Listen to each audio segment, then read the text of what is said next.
Hello everyone, welcome to Permafrost.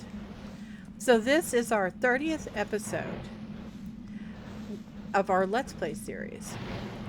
So last episode we went on a walkabout and we traded ours book with a witch, and we got this one back. So supposedly she's written some things in it. And we found a little small dungeon and we did it. And it had some spawners in it, which was really cool. So today we're going to be looking at the book a little bit, and we're going to try to make some more Terrasteel. That's pretty much what's on the agenda. So let's get to it. So our mana has actually come pretty good while we were gone. So we're going to try to make a couple of more Terrasteel.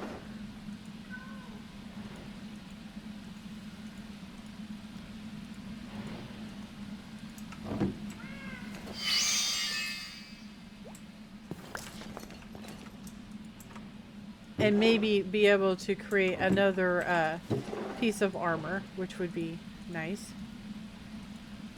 We'll be doing the tunic next.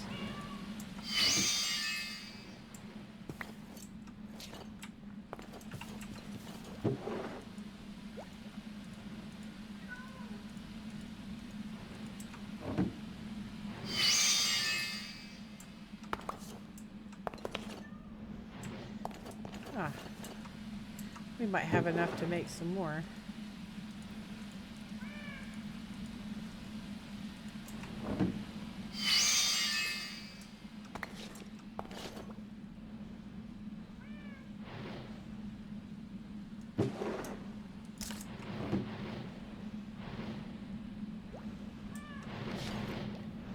Oh yeah, I think we can make some more. We might be able to finish off what we have.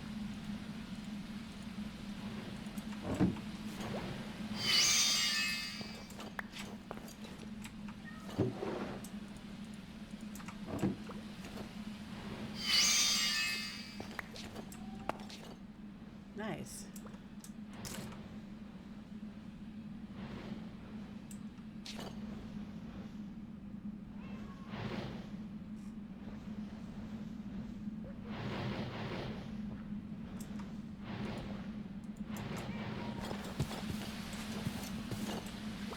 So we need three more diamonds. Oh, we're out of ender pearls. So we're gonna have to get more.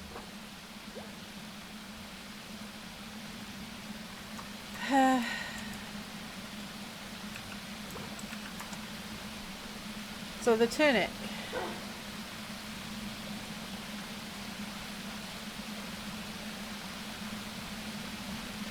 Requires, of course, a Terrasteel chestplate, but the Rune of Summer.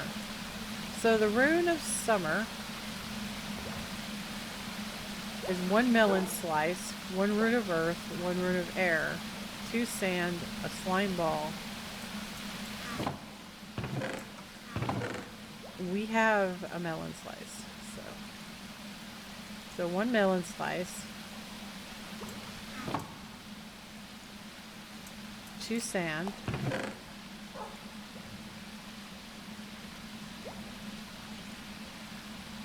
a slime ball,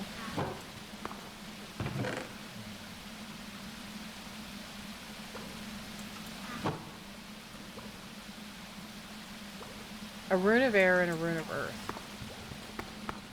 I don't know if we have those. We have a Rune of Earth, but we do not have a Rune of Air. So we're going to have to make a Rune of Air. A Rune of Air is mana steel, mana powder, string, feather, and a carpet. So we have this. String and a feather. So we got string,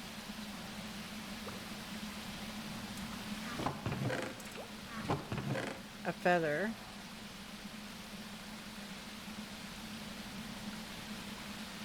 A carpet.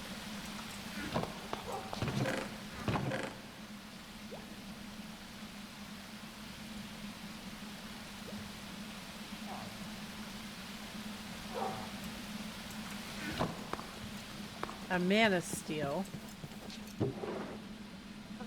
Oh, we're out of Terrasteel, it looks like. So we'll have to make some more.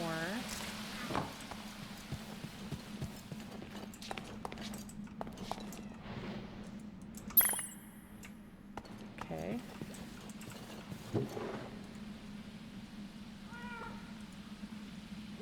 And of course we'll need a living rock. So watch.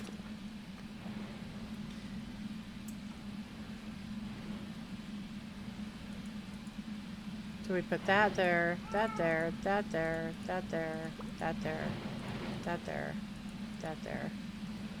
I said now watch because my husband was interested on how this works. So I'm letting him watch as we do this. Oh, I think we put the wrong things on there. If you put the wrong things on there, it's okay. You can just click them off. See that? You just take them off. It's not a big deal. See that? Okay. Okay, let's start with the string. So we go string, mana powder, Terrasteel,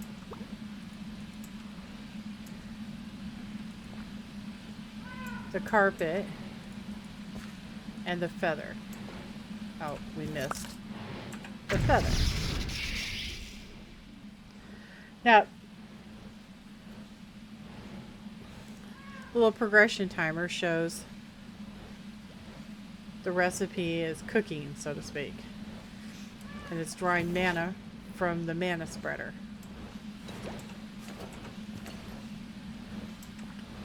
And then when it's done, we're going to put a living rock on top of it. And then we're going to click it with the wand of the forest. And boom, there it is. And now we have our 2 runes of air. It always gives you 2, so that's really nice. So now we're going to be crafting a rune of summer. So it's going to be a rune of earth, a rune of air. So we already have a rune of earth. So we're going to put the rune of earth and the rune of air on there. And we're going to put our melon slice, our slime ball, and our 2 sand. And there it goes. It's cooking.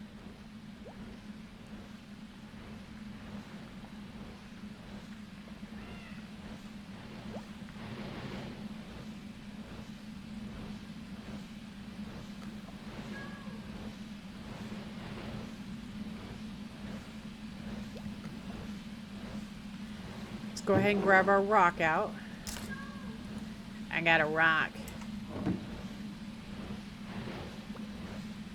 And we're going to click it on there once it's all done.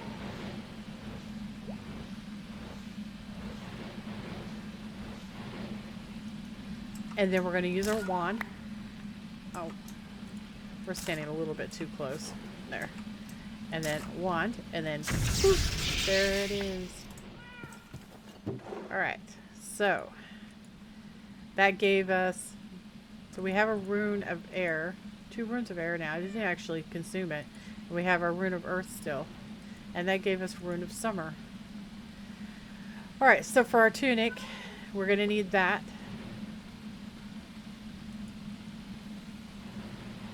The rune of summer, we're going to need 2 living twigs. So that's going to be 4 living wood. So there's our twigs. Twiggy. And of course we have to make the tunic.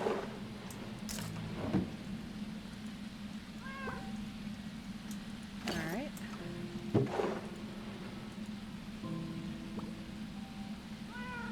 That should be it.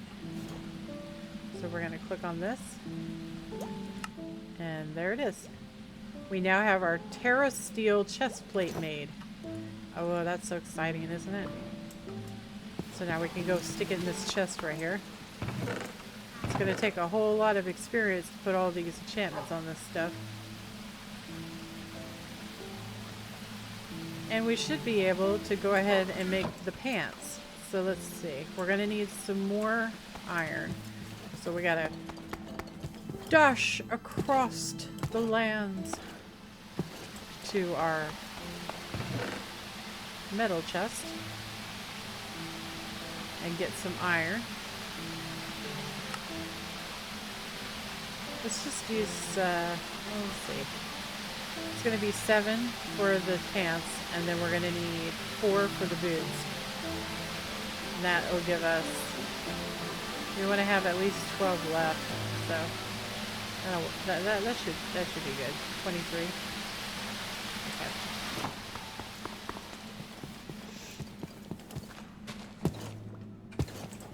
Okay, so we're gonna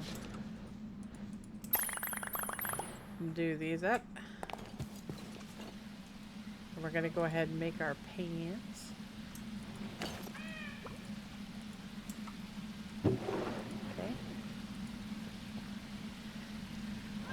Okay, so the pants are going to require the Rune of Autumn. So we need 3 tree leaves, a spider eye, a Rune of Fire, and a Rune of Air. So we have all of those things. Let's grab the shears and go steal some of these tree leaves. I'm sure the tree won't mind. Oh, we got 4. We only need 3. Okay. And then we need a Rune of Fire. Right. There's a Rune of Autumn, so which one of these? Autumn. Okay, so the Rune of Autumn requires fire and air. So we got air and fire. And we need a spider eye. And we got that yesterday. Because we found that spider spawner. So that was very good.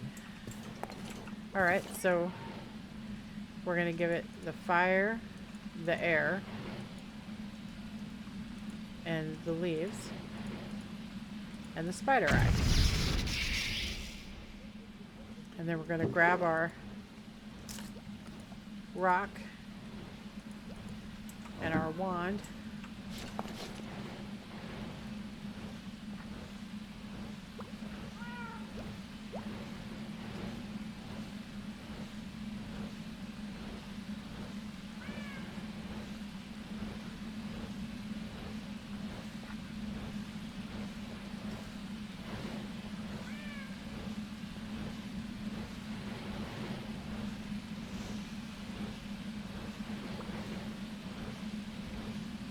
There. So you put your rock on there and then you wand it and there it is. So we got our air back and our fire and we got our Rune of Autumn. So for the pants, we're going to need 2 sticks. 2 sticky sticks. Stickity von stickity. And we're going to need to combine it like that. And poof, there it is. Alright. We got our pants. Which is excellent. So now we only have the boots left to do. But we're going to need ender pearls for that. Which we'll get to. First, we're going to read this book that we just got.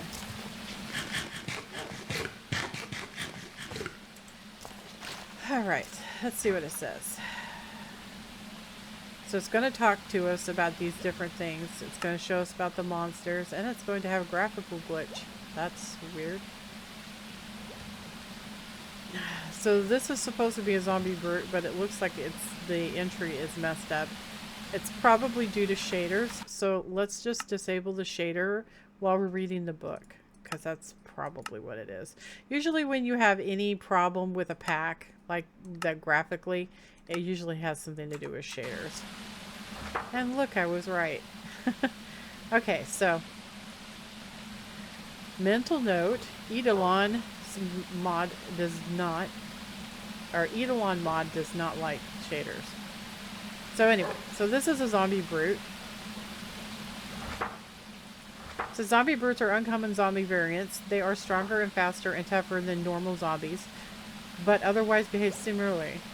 Zombie brutes drop rotten flesh, bones, and occasionally zombie hearts. That sounds like a really important thing, zombie hearts. Wraiths are ephemeral, undead spirits that attack humans. They have power to hover over all fluids. Their claws also inflict a chill debuff. Wraiths drop tattered fragments of their robes and rarely their cold wraith hearts. The chill debuff freezes your health, preventing healing from all sources while it's active. It is inflicted by wraiths and certain spells. Okay, so we got ores. Lead is a mundane metal that can be found underground. It appears with a depth and rarity similar to gold.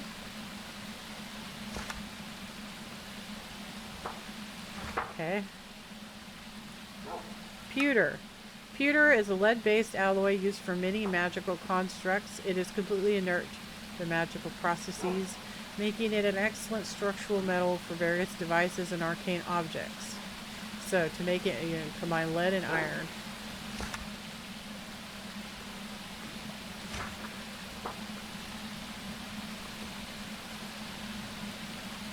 Enchanted ash. Enchanted ash is a purifying powder refined from bone. It is repulsive to undead and necrotic energies. Lines of it may be laid across the ground over which undead monsters cannot walk.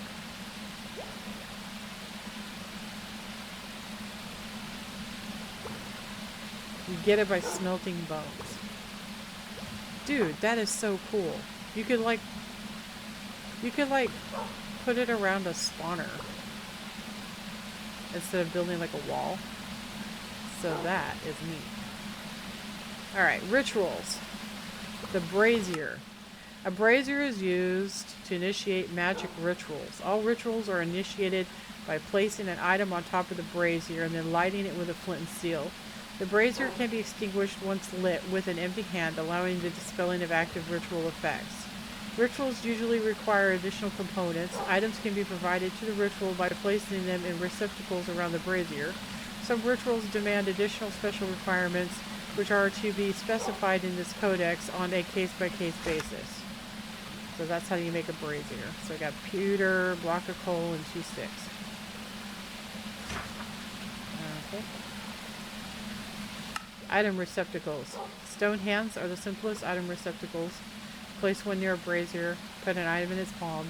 It will become available as an ingredient to any rituals cast nearby. That's pretty simple. Certain rituals require focal items to customize their effects. These are marked on the pages for any relevant rituals and must be placed in a necrotic focus for the ritual to succeed. In all other fashions, necrotic foci operate identically to stone hands. Okay.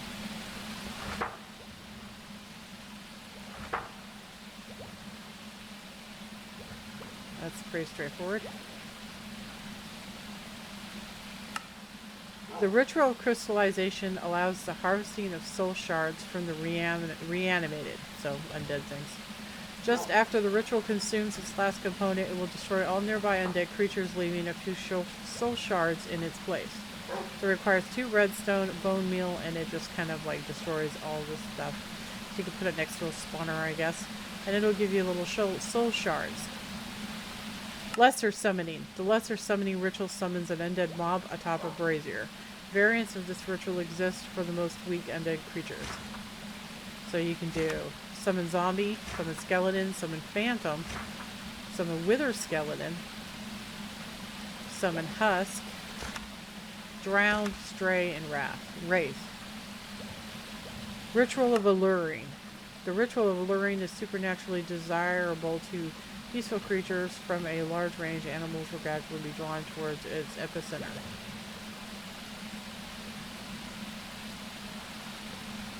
To what purpose? It kills them? Gruesome. Repelling. The duel of the ritual of alluring. The presence of this ritual drives away monsters within a large area. Okay. Ritual of deceit. Those who practice the dark arts may find themselves attracting scrutiny and distaste from villagers nearby. The ritual of deceit serves to defend one's reputation, causing villagers to more quickly forget transgressions against them. That sounds horrible. I don't know if I want to participate in something like that. Time rituals. The ritual of daylight is fairly simple. When cast during the night, the ritual will accelerate time until the sun once again rises, at which point the ritual will be dispelled.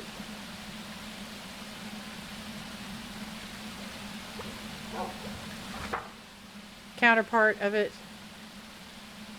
is the ritual of moonlight. It will accelerate time during the day, ceasing once the sun sets.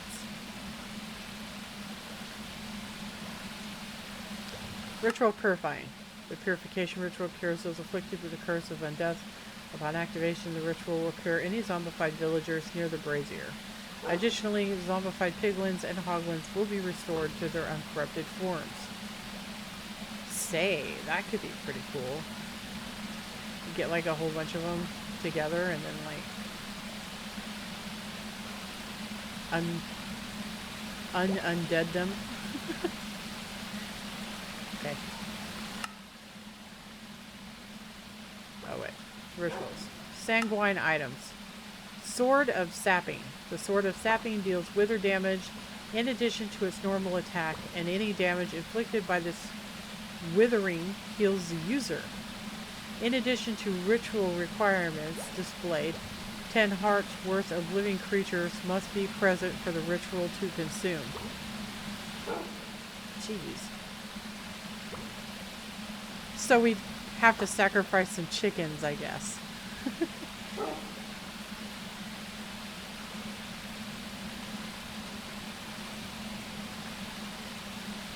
Well, I kind of want to see what the sword looks like. Sanguine Amulet. The Sanguine Amulet stores regenerated health accumulated while the user is at full health, and heals the user from its store when they are hurt. 20 hearts worth of living creatures must be present for the ritual to devour. So 20 chickens. Okay.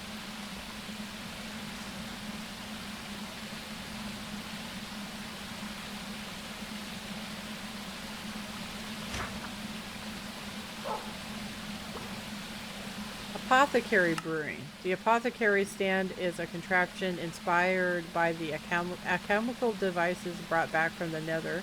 It is capable of brewing potions without need for blaze powder when placed above a boiling crucible. However, it cannot enhance their strength or duration.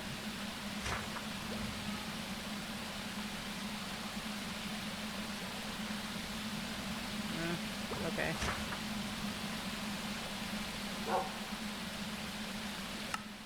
Tallow. It's possible to reduce the oils and rotten flesh down to a pleasant waxy tallow using high heat of a blast furnace. The resulting product is quite smooth and pliable and makes for a valuable ingredient in several recipes, like candles and candlesticks. Finally, something decorative. Jeez. Crucible. The crucible is a sturdy base in which chemical processes may be performed. It must be prepared thus. Place the cauldron above a fire or a heat source, then fill it with water and wait for it to boil. Once boiling, the crucible is ready for use. Alchemy recipes have multiple steps that must be performed in order.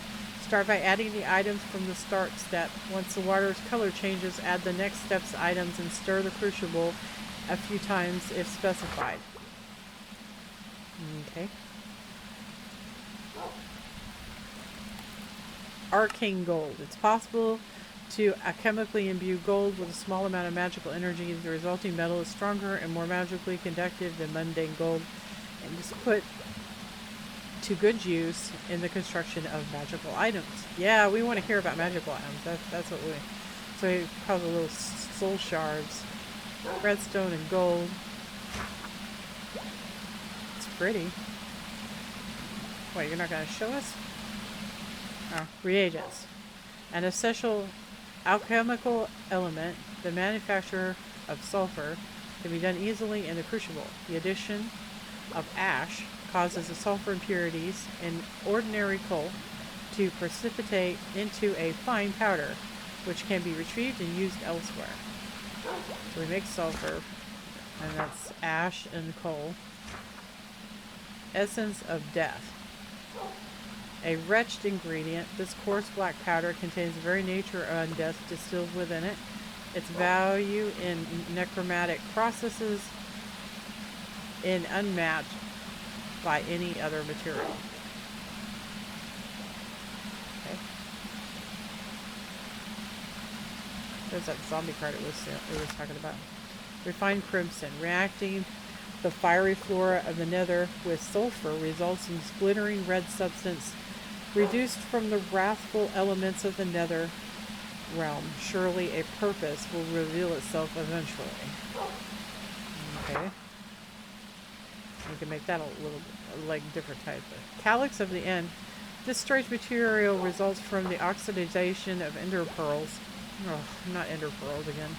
When prepared in a crucible, the resulting powder is incredibly fine, and it is hard to identify individual grains. It appears to retain some of the apporting power of an intact pearl. Okay. Ash and pearl ground up. Oh, no, it's in the cauldron. Right, cauldron.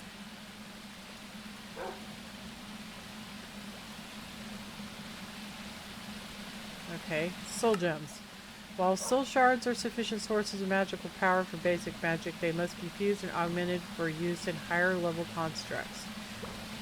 A magician may perform this process alchemically, accreting the shards into a larger soul gem. So there's a lesser soul gem. And I guess there's probably going to be a bigger.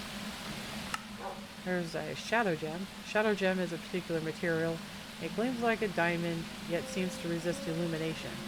It provides an excellent and durable focus for magical energies. Coal, gas tier, of course.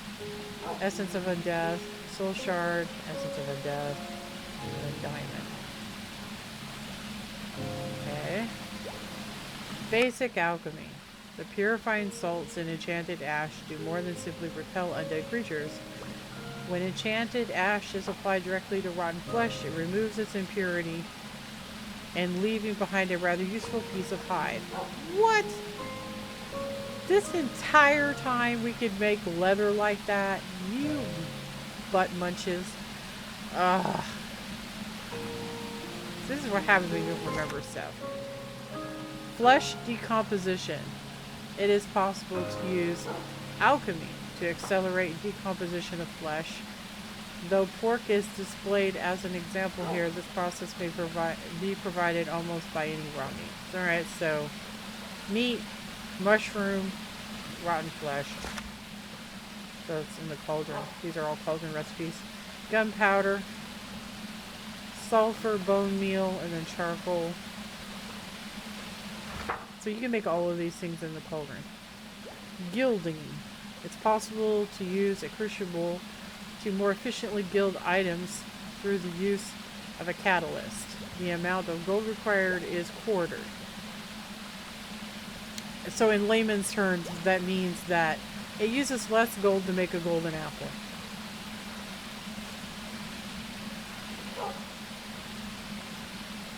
Only 2 gold to make a golden apple. That's not bad at all. You could make like a stack. And golden carrots. And glistening melons.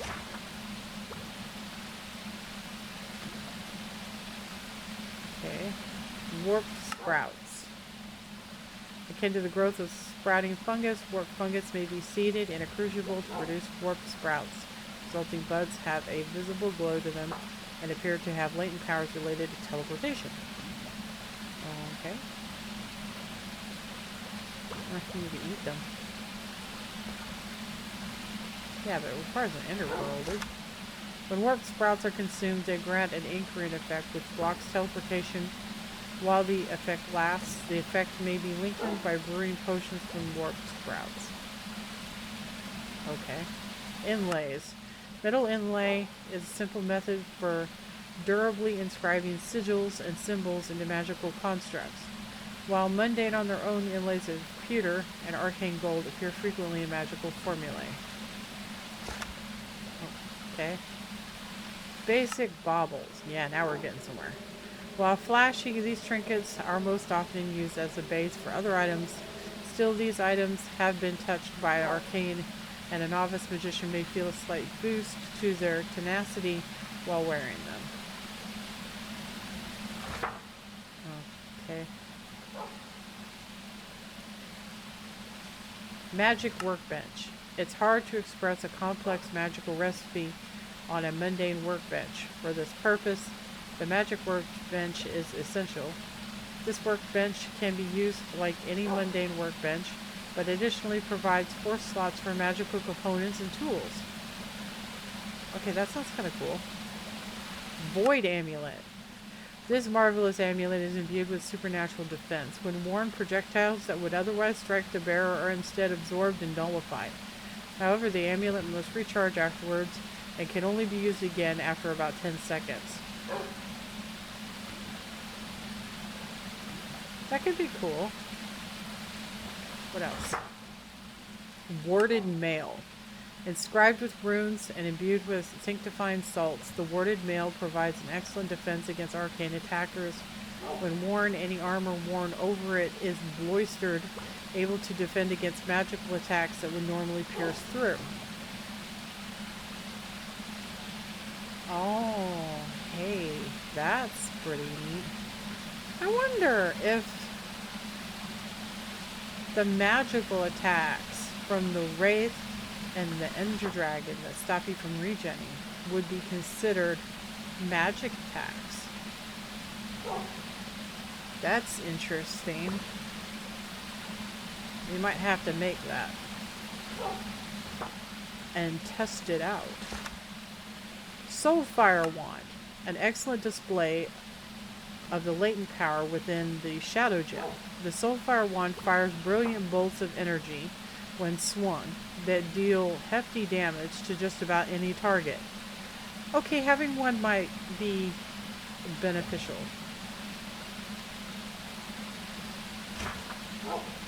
Bone Chill Wand. Bone Chill Wand chills the very soul any being unlucky enough to be taken under its curse. Upon striking a target, an icy hold grips them, preventing all health regeneration in the same manner as the claws of the Wraith. Yeah, unless you're fighting a troll or something, I don't really see why you would need that.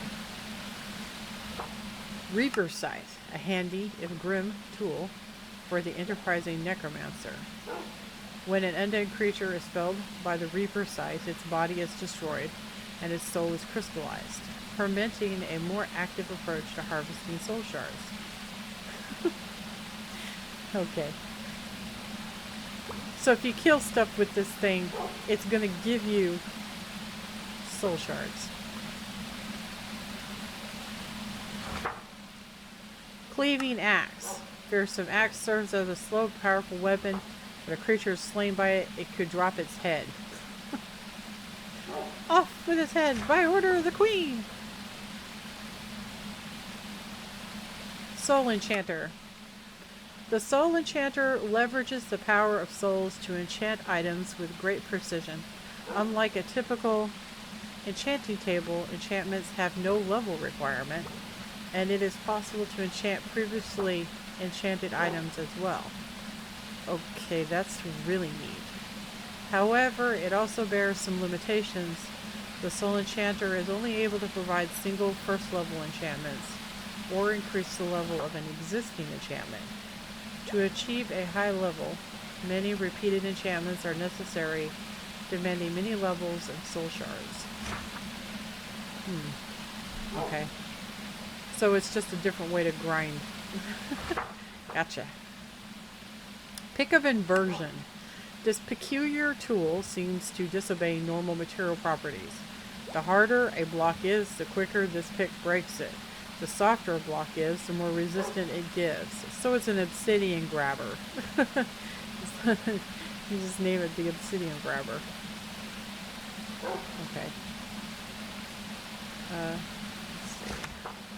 Warlock's armor. A cloth imbued with the power of Shadow Gem.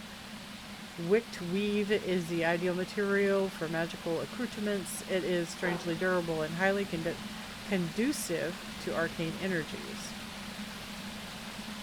Wicked weave, which makes warlock armor. The warlock's hat grants boost to the wearer's magical offenses. When worn, an additional 50% is added to any magic or wither damage dealt by the wearer. Wither damage dealt also slightly heals the player. The cloak grants boosts to the wearer's magical defenses, blah blah blah. When worn, magic and wither damage dealt to the wearer is reduced by half. I mean, it looks neat, right? The boots improve the wearer's mobility. When worn, reductions in movement speed due to obstacles and terrain are mitigated by half. Additionally, the wearer becomes immune to the slowness effect. Okay. Gravity belt. A peculiar belt, the gem inserted within its belt. A buckle feels almost lighter than air when equipped. The effects of gravity are greatly reduced, significantly slowing downwards acceleration and quartering damage from falls. Okay. The prestigious palm.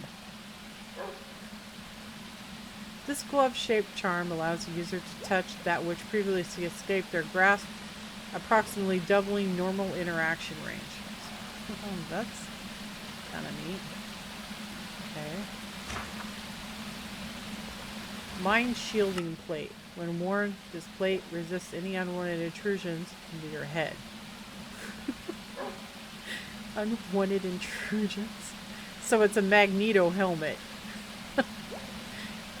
It also mitigates experience loss on death, allowing the retention of 3/4 of the bearer's levels. Finally, the plate grants immunity to the nausea effect. Okay. Resolute belt. An exceedingly heavy belt. So heavy, in fact, that it renders the user almost immovable to foes. Any knockback received by the bearer is not only negated, but reflected, repelling the attacker. The glass hand. A most mysterious and dangerous item, to be used with only the highest of caution. The glass hand grants unnatural strength, doubling the damage of all attacks. However, this comes at a price. Any damage that befalls the user will be quadrupled.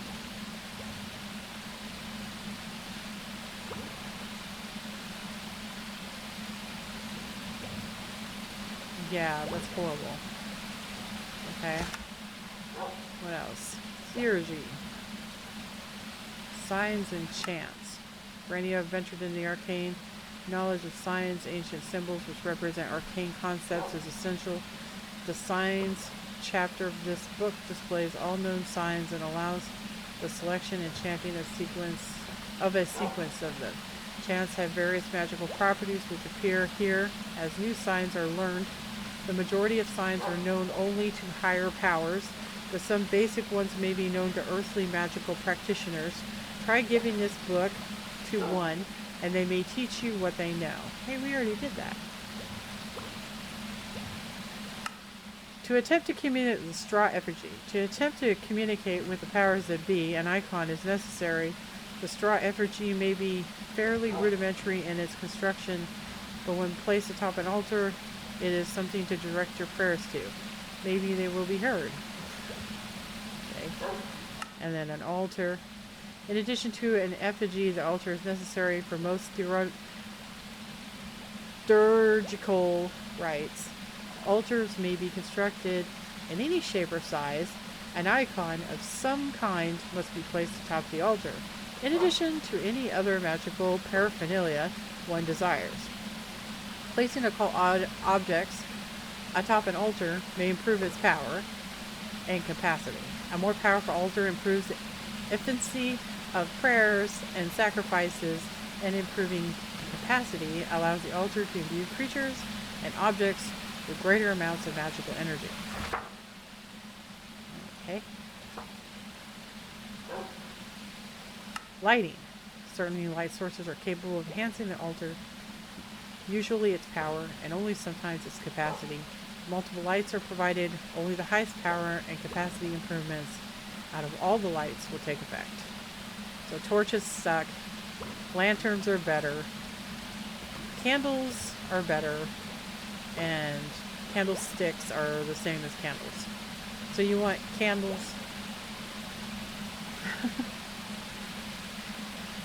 Altar skull. Yes, of course, because placing someone's head on an altar is good.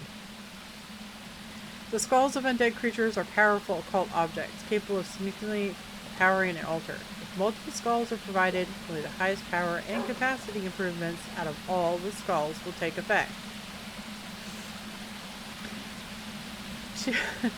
Skeleton skull gives 2 capacity. A zombie skull or head gives 1 capacity, 1 power, and then of course the wither is the best, which is 3 capacity, 1 power. Okay. Herbs. Certain uncommon flora and fungi are able to enhance an altar when potted and placed on it. As per usual, if multiple herbs are placed atop the altar, only the highest power and capacity improvements across the herbs will take effect. So the best is the wither rose.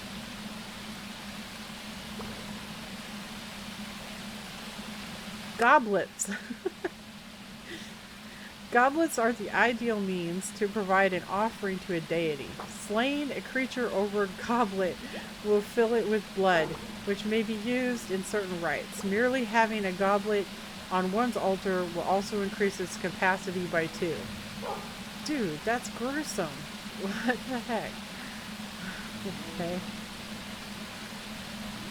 Dark prayer. To perform the chant above before an altar, to pray to the Dark Lord and attempt to draw their favor. The dark prayer is true with all prayers, may only be performed once a day. Additionally, while repeating the prayer, repeatedly praying will draw more and more favor. Other rites are often required. Whenever you learn a new sign or rite, make sure to try it at least once. Further knowledge may be revealed to you. Okay. So I guess these are entries that we haven't learned yet. We have one mystical sign. Okay, that's weird. Alright. So I guess you have to use the book to pray at the altar of weirdness. Okay, well, of these things that we can make,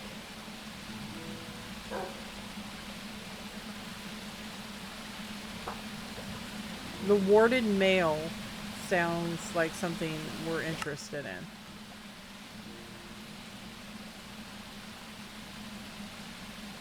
So we have to have a lesser soul gem, pewter inlays, ash, and an iron chest plate.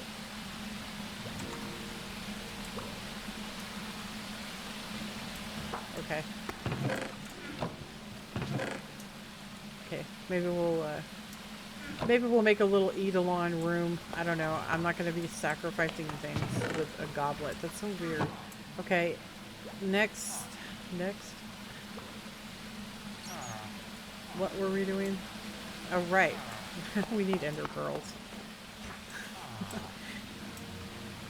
Oh, and turn our shaders back on because, good lord.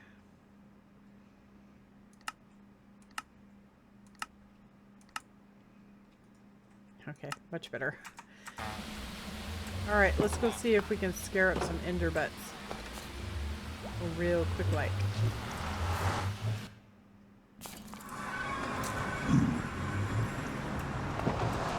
I wonder if these pigmen would count. I mean, they're undead, technically, right? So I wonder if they would count towards...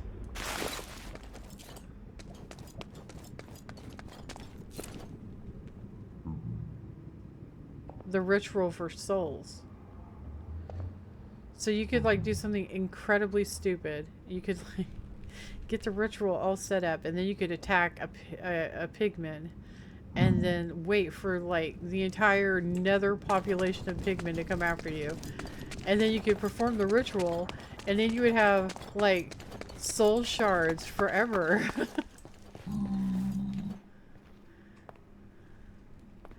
Could work, right?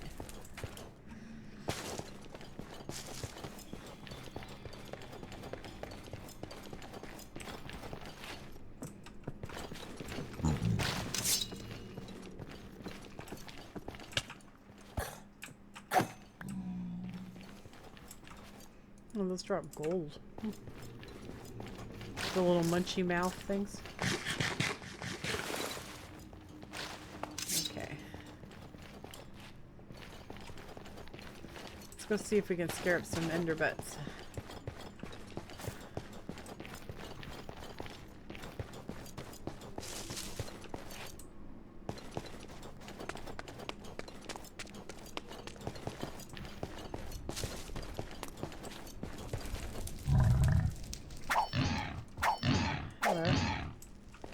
Let's set him on fire so I can add him right to my food. Did it work? Yay. Alright.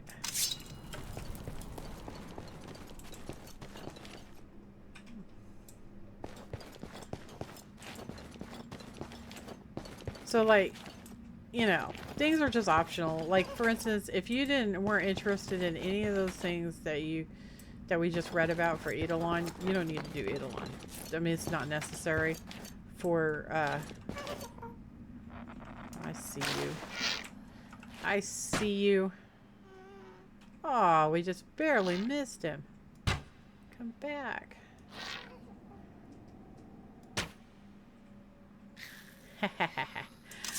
Okay.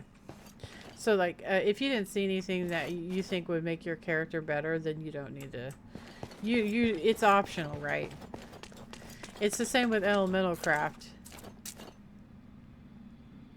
We will eventually make the book and all that, and see about it if there's anything that would help us. Because I am not going to go through all that stuff if there's no reason to go through all that stuff. So we'll see. We will see. Right now, we just want a bunch of Endermen. Because we really need some Ender Pearls.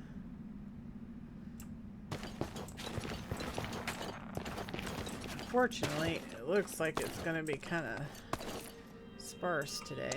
Let's see. I don't see any so far. But maybe it'll pick up, right? We will find some.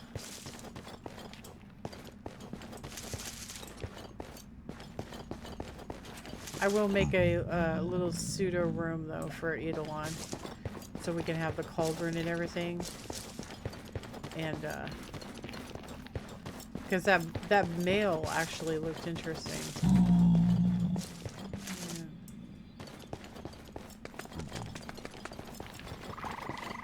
All right, this is the frog tree. It's the frog tree. I don't see any, and I don't hear any.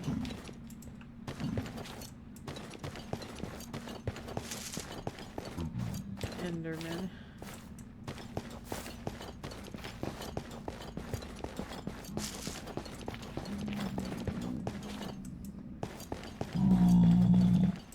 Wow, there are pigmen everywhere out here.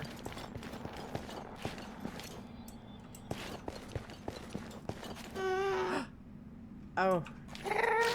You scared me.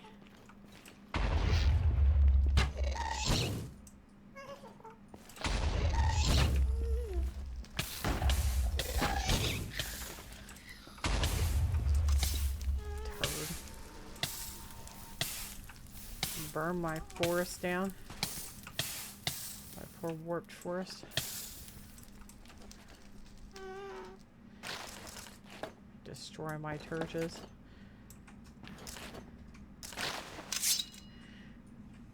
Destroyed my torches, shot my dog, and stole my Bible. Okay.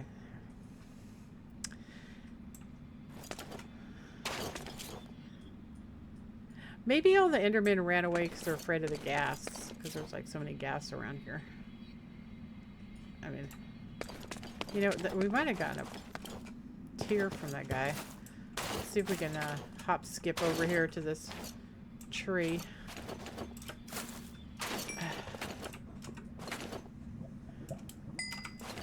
Whoa, whoa, whoa, whoa. We almost fell. No gas tier? No.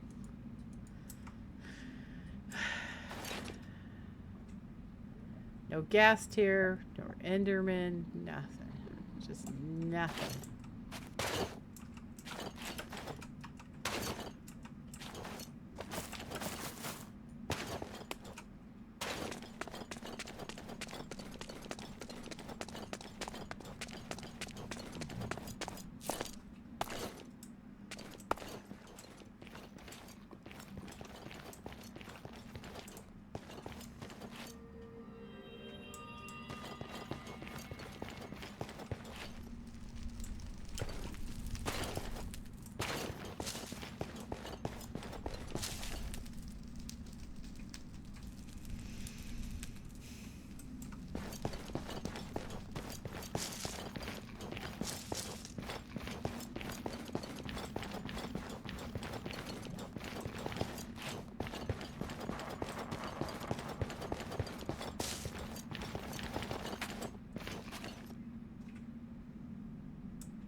Not one single Enderman.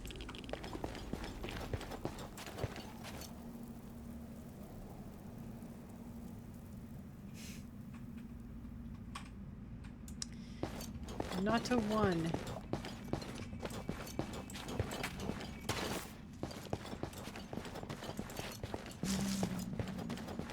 Oh, wow.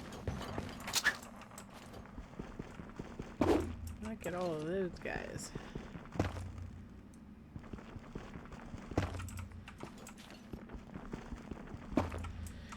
At least we won't go back empty-handed.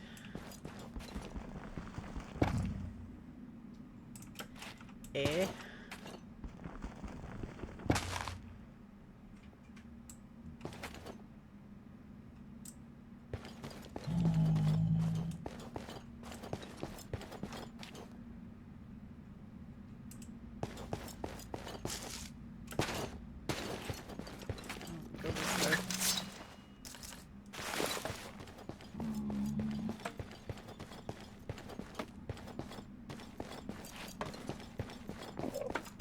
Aha! I heard you. You cannot escape. Where are you? Where are you?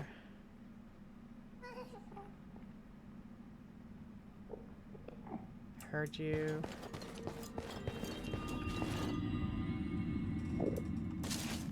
Where is he? Come here, you. Yeah.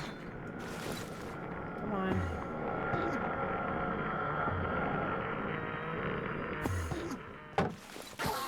Thank you. Yay, we got 2.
He's deliberately dodging us.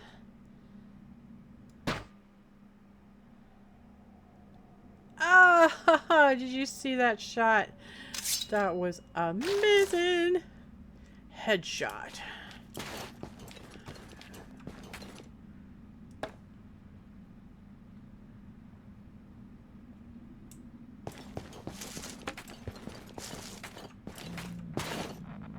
Oh, I can't jump up there. It's blocking us. Ooh. That's a long way down. Where are the Endermen? Jeez. Just like they spawned just all pigmen. Like every single one of them is a pigman.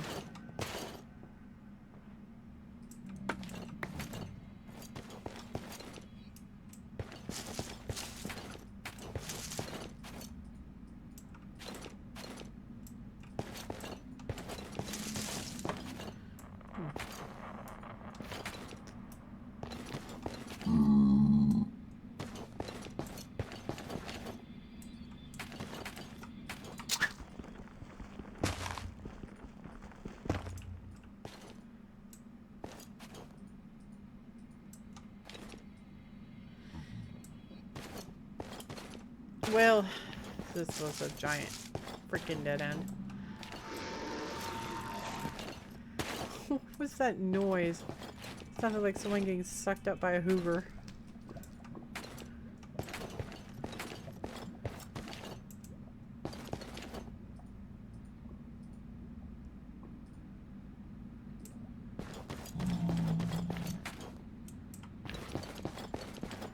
Just gonna peek over here for a second. I see you. Get over here, you Enderbutt. I knew you were gonna come up behind me. Bird. Alright, haha. We got 5 now. Progress. I heard that. Oh, it's pigmen. Piggymans. I see you. Come here. Come here. Come on.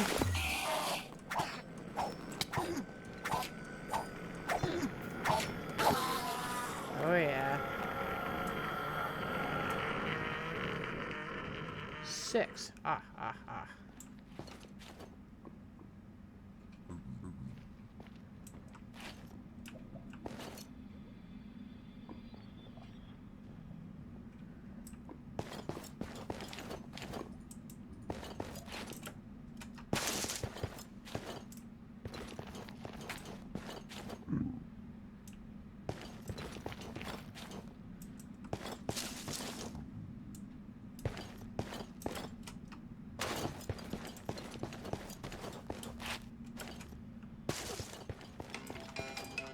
Ah.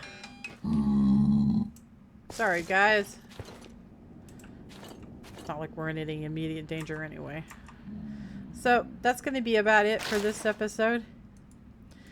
And next episode, we'll pick right back off trying to find ender pearls. I sure did enjoy having you all along, and I hope you had a good time too. The Eidolon book was quite interesting, I thought. And it might be kind of fun to get into it a little bit. I don't really... Uh-oh. Uh-oh. No! Die.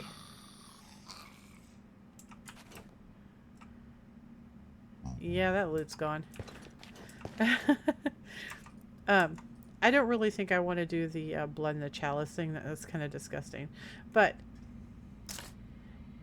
it could be fun getting some of the items. But anyway, I will see you all next episode when we will pick up right up from right where we are right now.